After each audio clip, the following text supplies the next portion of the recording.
With horror industry heavy hitters already in place from the 1970s, the 1980s built upon that with the rise of brilliant minds in makeup and effects artists, as well as advances in technology. Artists like Rick Baker, Rob Bottin, Alec Gillis, Tom Woodruff Jr., Tom Savini, Stan Winston, and countless other artists that delivered groundbreaking, mind-blowing practical effects that ushered in the pre-CGI golden age of cinema, which meant a glorious glut of creatures in horror.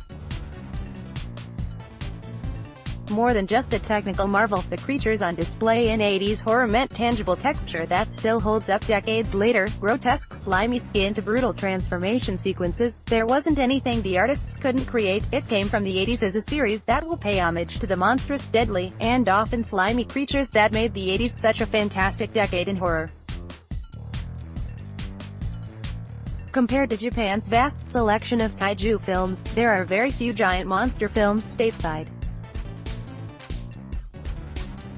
Larry Cohen's 1982 film about a winged serpent terrorizing the Chrysler Building belongs in that small club.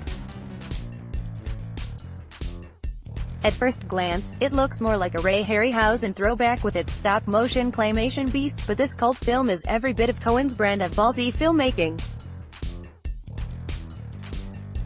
A gritty New York police procedural centered around a couple of NYPD detectives, a crook, and ritualistic Aztec murder that just happens to have an Aztec god nesting in one of the most recognizable skyscrapers in America come together in one strange film that can only be attributed to Cohen, in another story of the behind-the-scenes becoming more fascinated than the film itself. Initially, Cohen didn't set out to make Q, at least, not yet. He was in New York to direct The Jury, a film on which he wrote the screenplay. He didn't get along with the producers, however, and the film went over budget very quickly, so he was fired only a week into production. Instead of leaving town, he decided to stay and make another movie. So, after a mere few days of pre-production, including preparing a shooting script, he began shooting Q. He sent a telegram to David Carradine telling him when to show up, and that he would be playing a New York detective. Carradine had always wanted to make a movie with his longtime friend, so he showed up only becoming aware that he'd signed up for a monster movie right as he was to begin filming.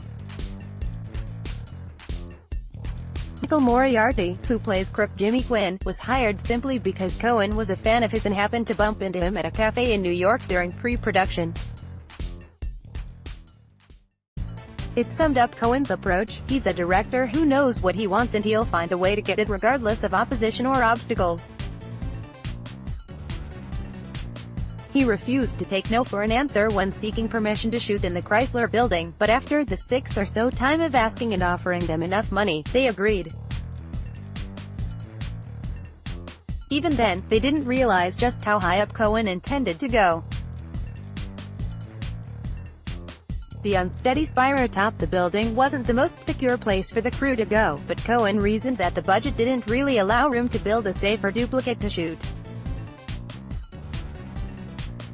After wrapping up the shoot in a few weeks, it was then that he approached Randy Cook, the Howling Willow, who then pulled in David Allen, Ghostbusters, Fright Night, on the special effects with a concept for the monster. Understandably, they weren't thrilled with having to animate a clay-modeled creature after the film had already been shot, considering the method typically required shots to be blocked out on where the actors and monsters should go before actually shooting. That the shots were often moving, not frozen in place, made Cook and Allen's job even more difficult. Considering the parameters they had to work with and the budget, the human-eating, flying Quetzalcoatl turned out really well. Compared to most horror films of this decade, Q the Winged Serpent looks a bit more dated and of its time due to the stop-motion claymation effects. But it's so strange and so very Cohen that it makes sense that it would gain a cult following. Cohen took a job firing and turned it into a brand new project, and it gives a whole new perspective on the work produced by special effects teams. featured it came from the 80s QQ, the winged serpent trending.